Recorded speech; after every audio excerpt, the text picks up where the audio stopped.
Hello, everyone. In the realm of world leaders, only two individuals stand out as utterly unfazed by the sudden malfunction of a teleprompter during their speeches: Donald Trump and Xi Jinping.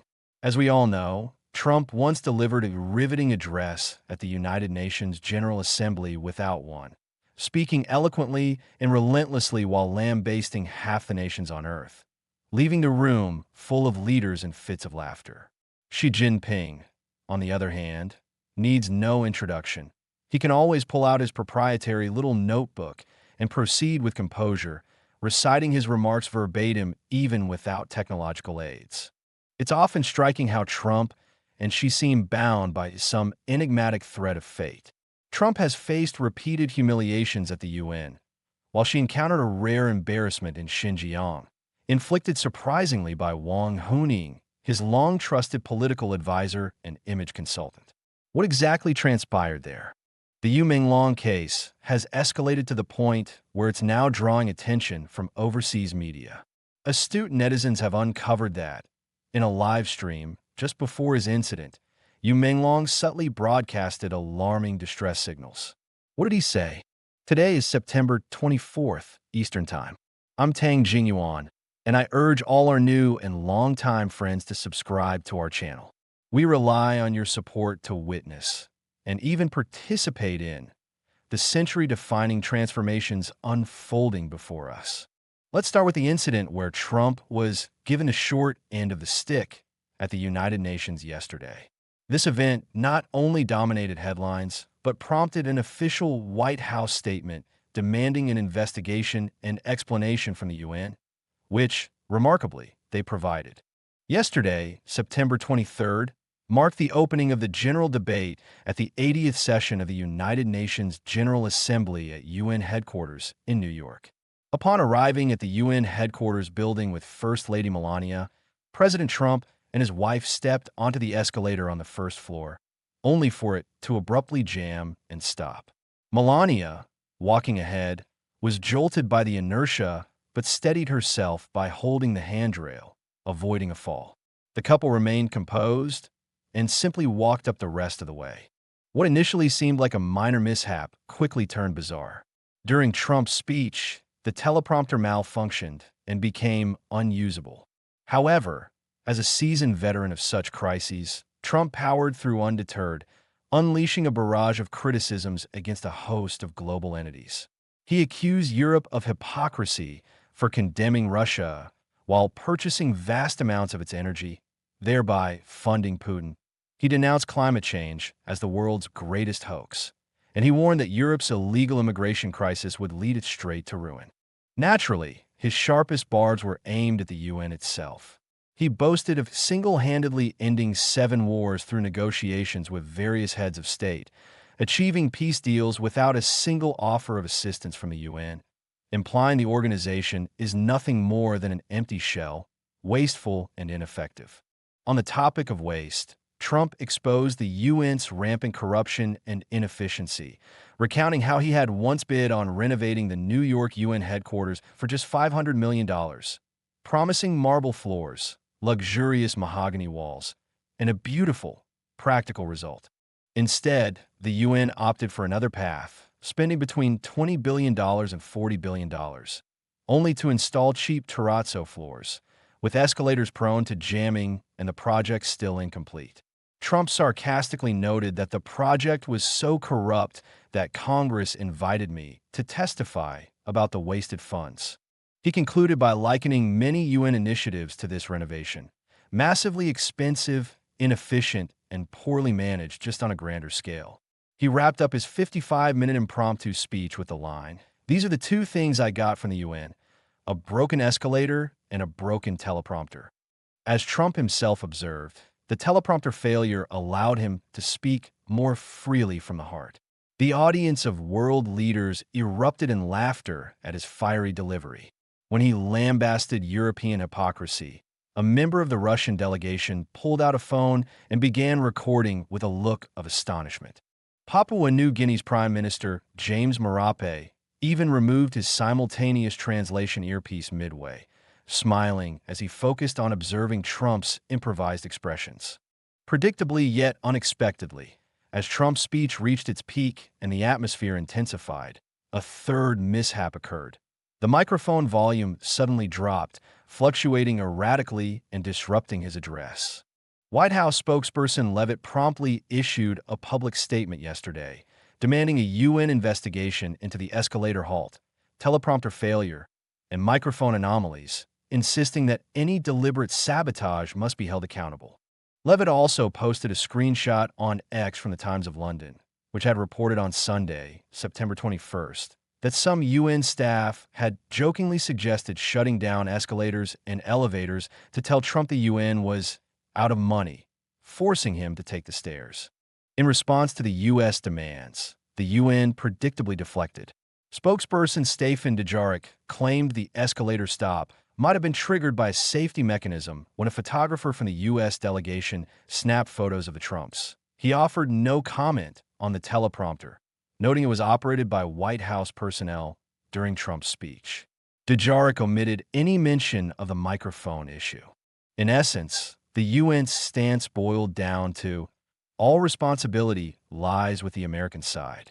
Regarding Trump's UN ordeal, we must reiterate, one incident might be coincidence, but two or three. That's deliberate design. There's no evidence the escalator was triggered by the photographer, and remotely halting it is trivially easy. While the teleprompter was indeed handled by White House staff, planting a bug beforehand poses no technical challenge. Interfering with microphone volume is even simpler. Don't underestimate these petty antics. They resemble pranks, but aim to humiliate the Trumps publicly, damaging Trump's image before the world. Ironically, the teleprompter failure likely amplified Trump's intensity. Such underhanded schemes often backfire, much like the attempted assassination of Charlie Kirk or Trump's UN snubs. Why would the UN target Trump? The reason is straightforward. The U.S. is the UN's largest donor, contributing 22% of the regular budget, 25% of peacekeeping, and 40% of humanitarian aid. Upon taking office this year, Trump proposed paying only half of pledged funds, terminated all support for the UN Human Rights Council, fully controlled by China and Russia, cut all funding to the UN Relief and Works Agency for Palestine refugees in the Near East, a Hamas enabler and financier, and halted contributions to peacekeeping operations, deemed wasteful with no real peace impact. This has slashed the UN's 2026 core budget significantly, with plans to cut 20% of staff, about 3,000 positions. It's no surprise that this has bred resentment among the UN's idle, corrupt bureaucrats. This exemplifies the adage, a peck of rice fosters gratitude, a bushel breeds enmity. The UN has long spent U.S. money while pushing anti-American agendas. No rational leader, Trump included, would continue playing the fool. Having covered the improvisation expert Trump, let's turn to Xi Jinping, the master of scripted delivery, who never imagined being publicly humiliated by Wang Huning. This morning, Xi Jinping, accompanied by Wang Huning, Kai Chi, Li Ganjie, Le Feng, Wang Xiaohong, and Liu Junli, visited the Xinjiang Uyghur Autonomous Region's 70th Anniversary Achievement Exhibition at the Urumqi Cultural Center. The exhibition itself is unremarkable, standard official fare. What stands out as highly anomalous are the photos released by Xinhua News Agency. In this series, Wang Huning, long regarded as Xi's confidant, intellectual advisor, and political image maker, displays strikingly unusual behavior. Let's examine this image. We see Xi, as per custom, assuming the role of party leader and explainer, addressing his entourage while viewing the exhibit. This is a routine setup to project leadership, akin to lifting pot lids during home visits.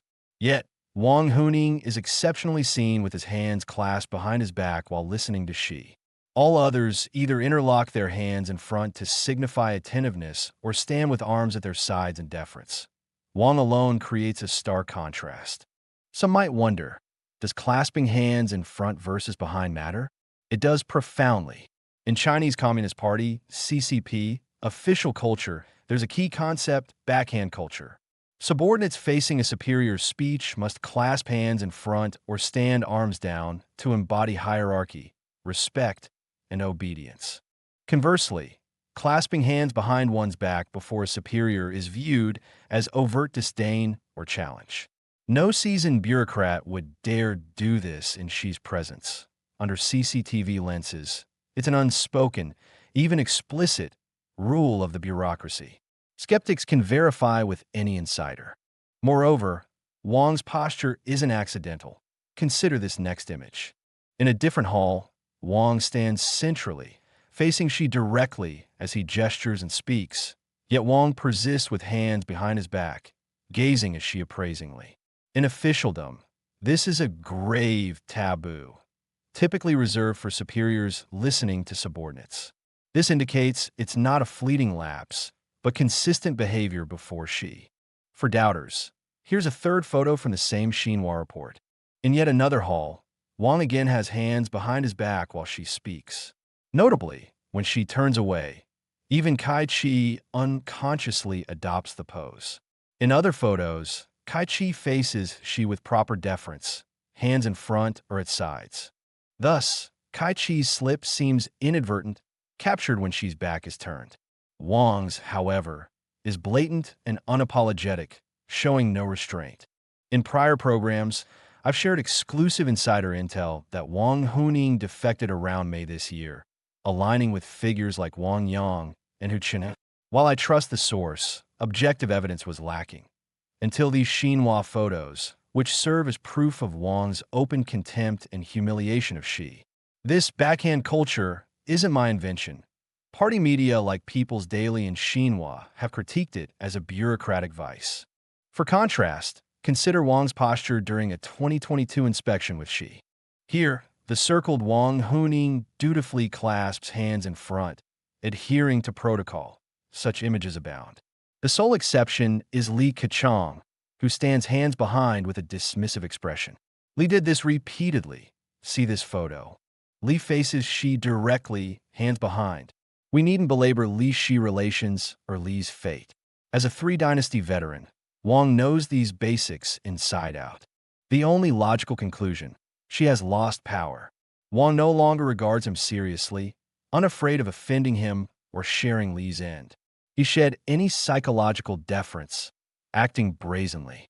Kai Chi, by contrast, still feigns restraint in Xi's presence. As we've emphasized in the CCP, actions speak louder than words. Official propaganda suggests Xi's firm grip, but unguarded behaviors reveal the truth. Finally, with time remaining, updates on the Yu Menglong case. Though fully censored on the mainland, persistent netizens continue unearthing details. After Beijing Chaoyang Police's official notice, keen observers reviewed Yu's final live streams, spotting repeated 540 hand gestures, reigniting uproar. The 540 gesture is an international distress signal for "I need help," used in kidnappings or emergencies where verbal calls are impossible. Is this conspiracy theorizing? Not necessarily. Netizens also unearthed Yu's odd statement. The weather is bad today, with dark clouds overhead. Remember to bring an umbrella. I've recently learned magic. Death can be quite artistic. Linking the first characters yields "Today, they want me dead," interpreted as a hidden acrostic plea. When fans asked about his bruised forehead, Yu replied, "If one day I suddenly disappear, remember it was no accident." His stream was then abruptly cut by his agency. Skeptics might dismiss this as speculation. Overly conspiratorial? Consider this screenshot. It details former CCTV movie channel host Bian says 2015 drug-related fall from a building in Beijing's Chaoyang district, Yangguang Shandong neighborhood. Identical to Yu's. Bian was reportedly elevated to CCTV after involvement with director Chongqing Song. Same location, same plunge death, both young handsome men, both linked to Chongqing Song. Mere coincidence? Share your thoughts as we uncover the truth. One last important note. I spend hours daily tracking news to share truths and analytical insights. But recent sensitive topics have reduced our channel's visibility, limiting reach. Please help by sharing, commenting, and liking our videos lately.